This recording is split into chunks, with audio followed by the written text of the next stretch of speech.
Hello hello भाइयों, स्वागत है आपका आज के नए वीडियो में। आज हम लोग पढ़ने जा रहे हैं हम लोग के हिस्ट्री ऑफ कोर्ट्स का एक और इम्पोर्टेंट टॉपिक, जो कि है भारत के शासन। जो भारत शासन अधिनियम 1935 था, उसकी प्रमुख विशेषताओं की हमें विवेचना करनी है। ठीक है, भारतीय संविधान के निर्माण को इस अधिनियम ने किस प्रकार प्रभावित किया कि जो भारतीय संविधान बना उसके निर्माण को क्या करा इस अधिनियम ने, यानी कि जो भारत शासन अधिनियम 1935 था उसने इसको कैसे प्रभावित किया, ये सब हमें बताना है। ठीक है, तो शुरू करते हैं इसके टॉपिक्स को लेके। यानी कि जो भारत शासन अधिनियम है वो 1900 जिसे गवर्नमेंट इंडिया एक्ट 1935 कहते हैं, वो क्या था 1935 का भारतीय संवैधानिक इतिहास का एक सबसे लंबा, विस्तृत और जटिल दस्तावेज है। यानी कि अगर कोई बोले तो क्या कहोगे तुम कि जो भारतीय शासन अधिनियम है या भारत शासन अधिनियम जिसे गवर्नमेंट ऑफ इंडिया एक्ट कहते हैं 1935 का, वो भारतीय संवैधानिक इतिहास का सबसे लंबा, विस्तृत और जटिल दस्तावेज है।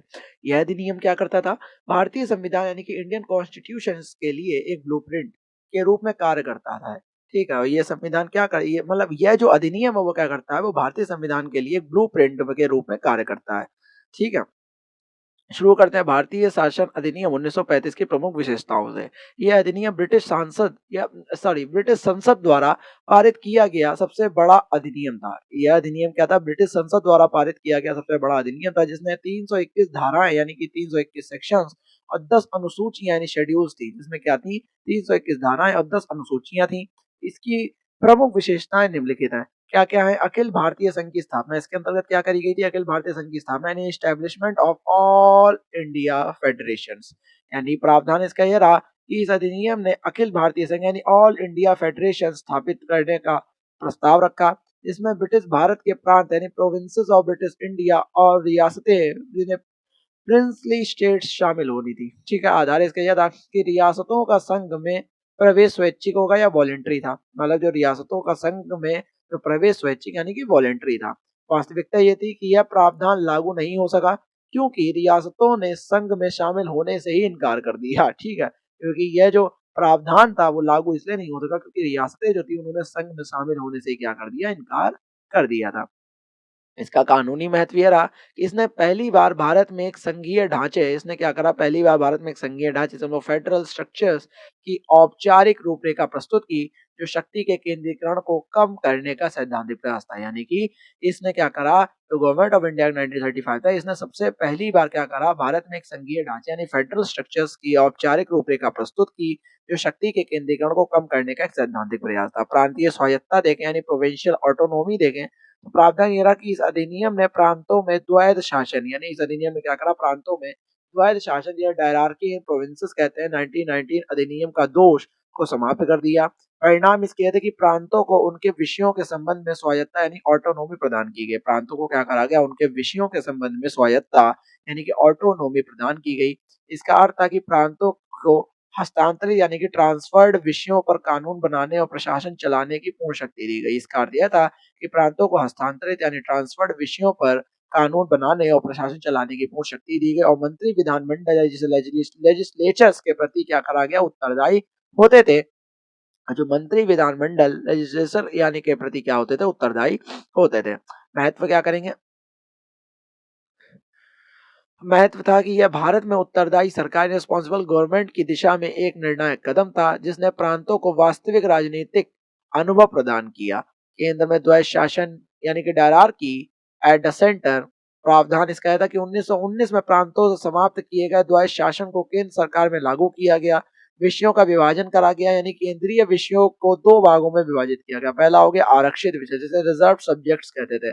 रक्षा, विदेश मामले, जनजाति क्षेत्र आदि इनका प्रशासन गवर्नर जनरल द्वारा उसकी कार्यकारिणी कारिणी परिषद की सहायता से किया जाता था, जो विधानमंडल के प्रति उत्तरदायी नहीं थी। इसका जो आरक्षित जो रिजर्व सब्जेक्ट है, रक्षा का मैटर हो गया, विदेश के कोई इंटरनेशनल मैटर्स हो गए, जनजाति का क्षेत्र हो गया, उसमें क्या होता था, जो इन सबका प्रशासन जो होता था वो गवर्नर जनरल के द्वारा या उसकी जो कार्यकारिणी परिषद है उसकी सहायता से ही किया जाता था, जो विधानमंडल जो था उसके प्रति उत्तरदायी बिल्कुल भी नहीं थी। ठीक है, हस्तांतरित विषय देखते हैं यानी ट्रांसफर सब्जेक्ट देखते हैं। अन्य सभी विषय इनका प्रशासन गवर्नर जनरल द्वारा मंत्रियों की सलाह पर किया जाता था, जो विधानमंडल के प्रति क्या थी, उत्तरदायी थे।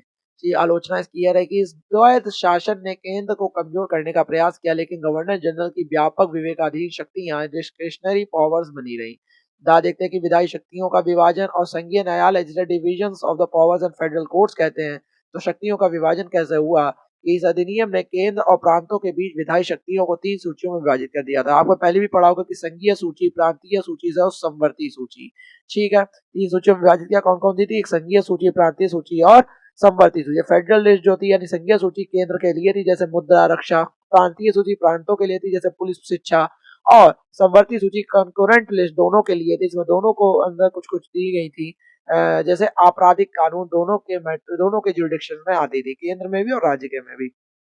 अवशेष शक्तियां देखते हैं, जुडिशरी पावर्स गवर्नर जनरल के पास निहित थी। संघीय न्यायालय देखते हैं तो अधिनियम ने संघीय न्यायालय यानी फेडरल कोर्ट्स की स्थापना का प्रावधान किया, जिसकी स्थापना 1937 में हुई। ठीक है, कार्य इसका देखते हैं। इसका मुख्य कार्य केंद्र और प्रांतों के बीच विवादों का निपटारा करना और संविधान की व्याख्या करना था। मतलब कि जो संघीय न्यायालय थे यानी अधिनियम ने जो संघीय न्यायालय फेडरल कोर्ट थे उसकी स्थापना का प्रावधान किया था, जिसकी स्थापना 1937 में हुई थी। उसका कार्य यह मुख्य कार्य जो केंद्र और प्रांतों के बीच जो विवाद होते हैं उसका निपटारा करने के लिए और संविधान की व्याख्या करने के लिए ही इनका मतलब कि एक स्थापना इनकी की गई थी। इसके फैसलों के विरुद्ध अंतिम अपील प्रीवी काउंसिल में होती थी जो कि लंदन में थी। और अभी ज्यादा एक तरीके लंबी प्रक्रिया हो जाती थी। फिर देखते हैं हम लोग द्विसदनीयता दनीयता और सांप्रदायिक प्रतिनिधित्व यानी बाइकैमरलिज्म और कम्युनल रिप्रेजेंटेशन होती वो क्या थी? तो द्विसदनीयता यानी देखें तो केंद्रीय विधानमंडल में पहले से मौजूद द्विसदनीयता दनीयता को मजबूत किया गया, जिसमें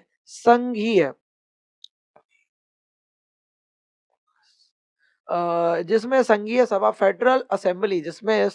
फेडरल असेंबली थी और राज्य परिषद यानी काउंसिल्स ऑफ स्टेट्स क्या थी? शामिल थी।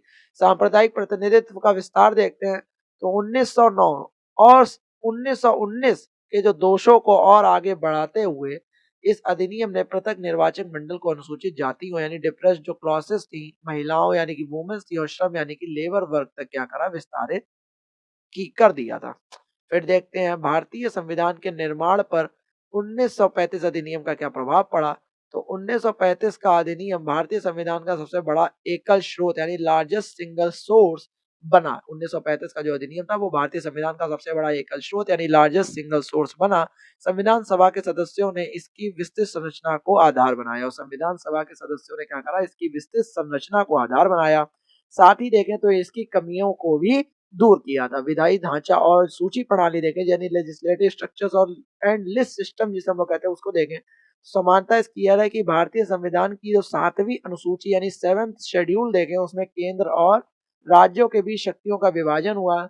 संघ सूची, राज्य सूची और संवर्ती सूची से कहते हैं सीधे 1935 के अधिनियम की सूची प्रणाली से लिया गया। कानूनी परिवर्तन देखते हैं तो भारतीय संविधान में अवशिष्ट शक्तियां रेजिड्यूशरी पावर केंद्र सरकार को दी गई, जबकि 1935 के अधिनियम में यह गवर्नर जनरल के पास थी। यह केंद्रीकरण की दिशा में एक सचेत निर्णय था। संघीय न्यायालय और न्यायपालिका देखते हैं यानी फेडरल कोर्ट्स एंड जुडिशरी देखते हैं तो समानता यह रही कि भारत का सर्वोच्च न्यायालय सुप्रीम कोर्ट ऑफ इंडिया 1935 के अधिनियम द्वारा स्थापित संघीय न्यायालय यानी फेडरल कोर्ट्स का उत्तराधिकारी है। यानी जो सुप्रीम कोर्ट जो भारत का जो सर्वोच्च न्यायालय है 1935 का जो अधिनियम द्वारा जो स्थापित जो संघीय न्यायालय फेडरल कोर्ट्स का उत्तराधिकारी है, सक्सेसर। ठीक है, वो उस टाइम के हिसाब से वैसे उस टाइम पे वो बनी थी फेडरल कोर्ट्स, आज के टाइम में जो हम लोग का सुप्रीम कोर्ट है वो उसी का सक्सेसर है। ठीक है, और सक्सेसर मतलब होता है उत्तराधिकारी, मतलब एक तरीके से उसके बाद सक्सेस अच्छा बन के और आया है।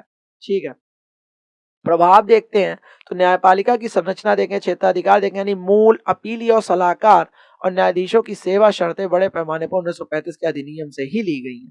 ठीक है, 321 सेक्शन थे, 10 शेड्यूल थे, तो सबसे बड़ा दस्तावेज था भाई इस टाइम का।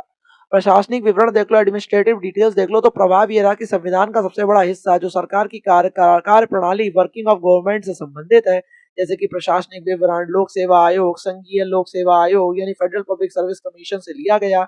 आपातकालीन प्रावधान और राज्यपाल का कार्यकाल सीधे 1935 के अधिनियम से ही लिया गया है।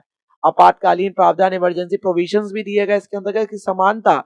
भारतीय संविधान के आपातकालीन प्रावधान इमरजेंसी प्रोविजंस विशेष रूप से अनुच्छेद 356 जो हम लोग पहले भी पढ़ चुके हैं, राज्यों में संवैधानिक तंत्र की विफलता अगर हो गई हो 1935 के अधिनियम के प्रावधानों से ही ये प्रेरित है।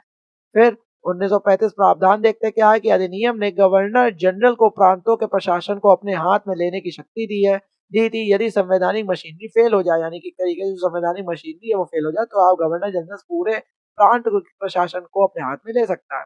एक गवर्नर का जो कार्यकाल और संसदीय प्रणाली देखते हैं, office of governor and parliamentary system में भी देखें तो गवर्नर का कार्यकाल था। संविधान में राज्यपाल यानी जो गवर्नर है उसके कार्यकाल की संरचना कार्य प्रणाली जिसे राज्यों का संवैधानिक प्रमुख बनाया गया है 1935 के अधिनियम में प्रांतीय गवर्नर के कार्यकाल पर आधारित था। संसदीय प्रणाली देखें तो यद्यपि जो उत्तरदायित्व और लोकतंत्र की जो भावना है वो ब्रिटिश संसदीय प्रणाली से ली गई थी, लेकिन केंद्र और प्रांतों में सरकार से संसदीय स्वरूप का कार्यान्वयन 1935 के अधिनियम के तहत किए गए प्रांतीय स्वायत्तता के प्रयोगों से आया है।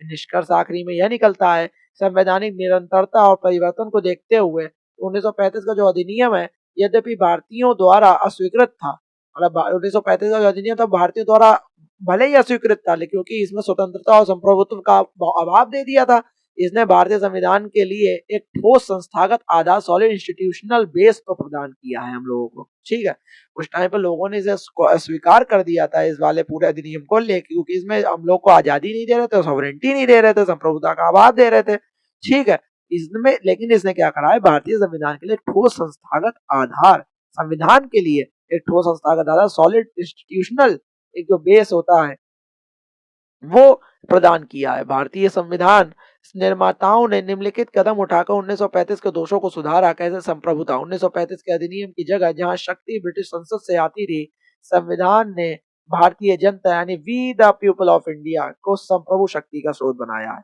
ठीक है, फिर भारत में जो संविधान निर्माताओं ने, ठीक है, बड़े बड़े कदम उठाए 1935 के दोषों को इसमें इस प्रकार सुधारा। पहले सॉवरेंटी का ये जो मतलब की जिक्र किया, जहाँ पे मतलब उस टाइम पे क्या था कि 1935 के अधिनियम में की जगह क्या हुआ, जहाँ शक्ति ब्रिटिश संसद से आती थी और संविधान को we the people of India यानी कि डेमोक्रेटिक तरीके से संप्रभु शक्ति का स्रोत बना दिया था। सांप्रदायिक समाप्ति करी, यानी पृथक निर्वाचन मंडल को समाप्त किया और धर्मनिरपेक्ष सेकुलर एंड क्या था, संयुक्त जो निर्वाचन प्रणाली ज्वाइंट इलेक्टोरेट सिस्टम को अपनाया। लोकतंत्र लाए, इसमें वयस्क मताधिकार अडल्ट फ्रेंचाइज शामिल किया गया, जिसने 1935 के सीमित मताधिकार को क्या किया, समाप्त कर दिया। और इस प्रकार आदि जो 1935 के अधिनियम ने भारतीय संविधान को प्रशासनिक और तकनीकी ढांचा प्रदान किया, जबकि भारतीय संविधान निर्माताओं ने इसमें लोकतांत्रिक भावना, मौलिक अधिकार और सामाजिक न्याय के सिद्धांत को जोड़कर इसे क्रांतिकारी और मौलिक दस्तावेज बनाया। और यहाँ पे हम लोग का government of India act of government of India, Indian government of act जो 1935 था, वो हम लोग का पूरा समाप्त हो गया। मेरे हिसाब से आपको समझ में भी आ गया होगा। और ऐसे ही वीडियोस आते रहेंगे आपके हिस्ट्री ऑफ कोर्ट्स के और बाकी सब्जेक्ट्स के लिए। तब तक के लिए जय हिंद, जय भारत।